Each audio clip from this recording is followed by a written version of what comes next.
안녕하세요. 은퇴부동산연구소의 노철호 소장입니다. 강동구에서 청년 공인중개사무소도 겸업하고 있습니다. 오늘은 오랜만에 인사를 드리게 되었는데요. 지난 5월 달에 코로나가 좀 심화되면서 제가 코로나가 미치는 부동산 시장 상황에 대해서 잠깐 언급을 해드렸고, 이제 좀 시일이 지났는데 여전히 코로나 얘기를 안 할 수가 없는 그런 상황이 된 게 좀 아쉬움으로 남습니다. 일단 지금 가을 시장, 특히 우리가 부동산을 관심 있는 분들은 우리가 명절 이후에 본격적인 가을 시장, 보통 가을 이사철이라고 표현하는데, 이때 시장 자체가 전체 시장을 판단하는 중요한 바로미터가 되는 시기가 왔습니다. 많은 분들이 어, 부동산을 갖고 있는 분도 또는 사는 분도 평소에 별로 이렇게 관심이 없다가 이렇게 날씨가 선선하고 여러 가지 이사철이 되면 유독 관심을 더 갖게 되는데요. 지금 시장 상황이 어떤지 전반적인 분위기부터 살펴드리도록 하겠습니다. 첫 번째 전반적인 분위기입니다. 그 명절 이후에 그 전까지 우리가 이제 부동산에 관련된 대책들이 문재인 정부에서 굵직한 대책들이 6, 7개 나왔어요. 물론 중간에 조금씩 나왔던 대책까지 뭐 20여 개라고 표현하는데, 저는 굵직한 대책들이 중요하고 그 밑에 하위에는 그 이후에 벌어지는 것에 대해서 좀 더 추구하는 정책들이기 때문에 한 6, 7개 맞다라고 생각하는데요. 정부에서 710 부동산 대책, 그 다음에 84 대책, 이렇게 최근에 큰 대책들이 나왔습니다. 정책이 나올 때마다 저는 개인적으로 안타까웠는데 굉장히 중요한 대책들이었는데 언론을 통해서 별 효과가 없을 것이다, 뭐 여러 가지 비판적 기사가 쏟아져서 저는 이러다가 더 큰 대책이 나오면 어떻게 하나 항상 우려했던 측면이 있었습니다. 그것은 제가 글을 통해서도 여러 번 피력을 했었는데요.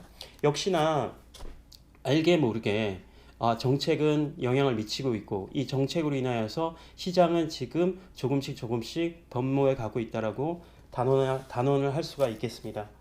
어, 제가 부동산 중개업을 겸업을 하게 된 여러 가지 동기가 있는데, 무엇보다 우리가 이제 시장에서 정책이 나오면 가장 민감하게 반응하는 분야가 바로 아파트 시장입니다. 특히 서울 수도권의 아파트 시장이요. 7월 7월 초까지만 해도 시장이 나름 괜찮았고 6월 달까지는 시장이 굉장히 좋았죠. 이게 굉장히 좋다는 표현은 뭐냐면 거래도 자주 일어나고 사려고 하는 사람들도 많고, 그 다음에 부동산에 물건이 나오면 많은 사람들이 관심을 갖고 그런 시장이었다는 겁니다. 그런데 이런 시장에 발맞춰 큰 굵직한 대책들이 나오니까 결국에는 거래량도 줄어들고 있고, 그 다음에 매수하려고 하는 사람들도 눈에 띄게 줄어들고 있다, 이렇게 말씀드릴 수가 있겠습니다.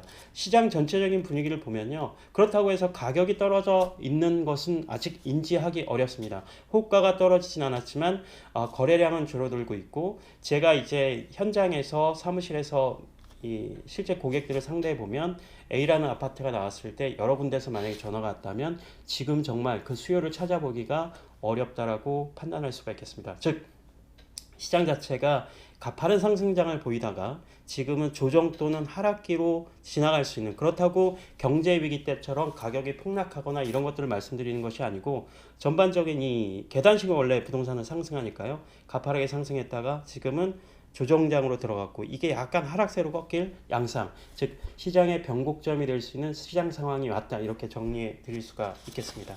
두 번째로 7월 말부터 우리가 적용됐던 임대차 3법, 그 중에서 임차인의 계약갱신 청구권과 그 다음에 전월세 상한제, 그 다음에 우리가 올릴 수 있는 게 5% 상한율에 이제 그 걸리게 되는데, 무엇보다도 뭐 5% 상한 이것보다 더 중요한 것은 임차인의 계약갱신 청구권입니다. 어제도 저희 사무실에 고객분이 오셨는데요.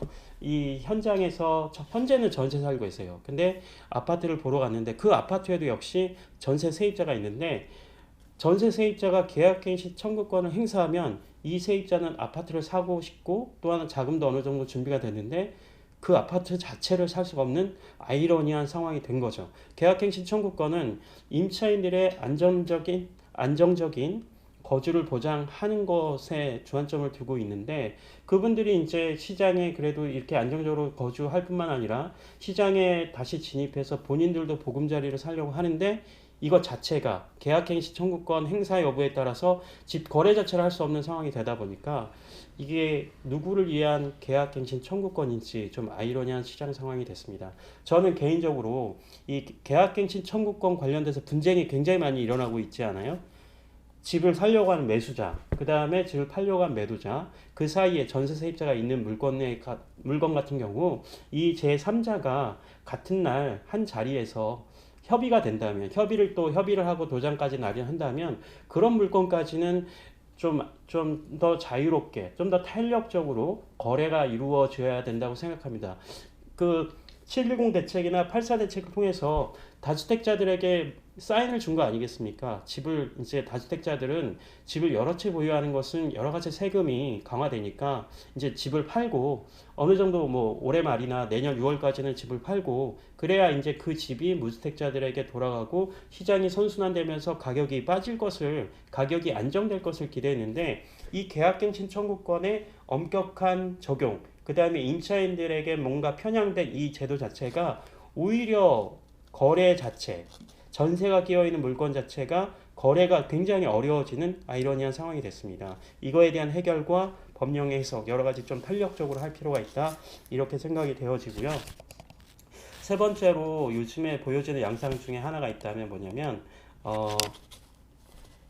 다주택자들이 이제 시장 상황을 인지하면서 대책에 대해서 분석을 하면서 다주택자들이 움직이기 시작했다는 겁니다. 그 움직임이 뭐냐면 만약에 A라는 사람이 아파트 두 채, 뭐 또 아파트 한 채, 빌라 두 채를 이렇게 갖고 있었다고 치면 이 주택수를 늘려서 하는 투자 자체가 굉장히 피로감이 올라가지 않았습니까? 계속 보유하고 있다면 보유세도 계속 늘어나는 형국이고 나중에 일정 시기 지나서 팔았을 때는 양도세 중과세율이 더 높아져 가는 게 지금 정책을 통해서 말씀했기 때문에 제일 좋은 거를 제일 나중에 팔고 또 제일 좋은 거는 본인이 거주하고 갭 투자로 했던 물건이라든지 임대사업자로 했던 물건 같은 것들을 정리하려고 시장이 기웃거리고 있다.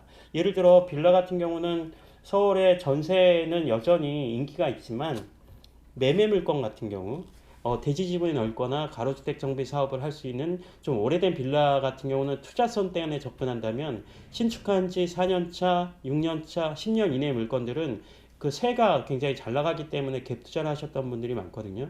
근데 그런 분들 같은 경우에 이 주택을 갖고 있음으로써 부담되는 세금이나 또는 본인이 어디 청약에 당첨돼서 들어가려고 하는데 대출이 나오지 않는 문제, 이런 것 때문에 최근에 집 상태가 굉장히 양호한데 최초 취득가액 또는 취득가액에 500에서 1000만 원만 얹어서 시장에 내놓는 물건들이 조금씩 쌓여 가고 있습니다. 이 부분은 한번 다주택자들이 움직이고 있다라는 사인으로 볼 수가 있을 것 같아요. 그래서 시장에 이런 물건들이 나오고 있다는 것을 여러분들에게 말씀을 드립니다.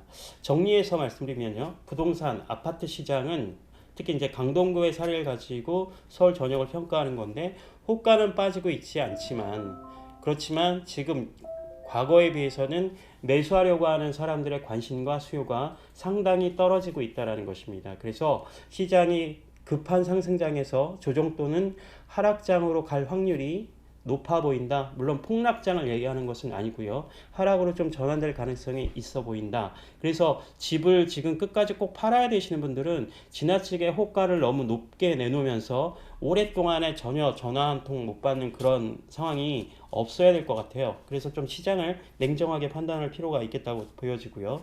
그 다음에 임대차 3법을 통해서 임차인을 보호한다는 취지에는 굉장히 동감을 하지만 그럼에도 불구하고 계약갱신 청구권을 행사할 수 있는 전세 임차인의 물건 같은 경우에는 시장 자체에서 소화되기가 굉장히 어렵습니다. 그 점에서 이 해석, 계약갱신 청구권에 대한 해석을 좀 더 탄력적으로, 좀 더 유동적으로 해석할 필요가 있다. 그래서 거래 자체가 정책에서 구현하고자 했던 것처럼 다주택자들이 물건을 내놓고 또 무주택자들이 집을 사는 데 있어서 전세 세입자가 있음으로 인해서 이런 동맥경화 같은 상황은 빨리 해소가 되어야 될 것 같다. 세 번째로 말하고 싶은 것은요, 다주택자들이 강화된 부동산 정책을 인지하기 시작했고요. 세금 강화나 대출 규제 때문에 제일 본인이 갖고 있는 물건 중에 가장 좋은 것은 나중에 팔겠죠. 그러니까 최근에 이런 신축급 빌라들이 급하게 매물을 정리하려고 하는 분들이 시장에 많이 나오고 있다. 그런 점은 다주택자들의 조금씩 움직이고 있는 것이 시장에서 나타나고 있다라고 이렇게 정리를 해볼 수가 있겠습니다. 세 가지 체크 포인트를 통해서 최근의 부동산 시장 상황을 좀 체크해 드렸습니다. 오늘은 여기까지 하겠습니다. 다음에 또 좋은 정보로 여러분들을 찾아뵙도록 하겠습니다. 안녕히 계세요.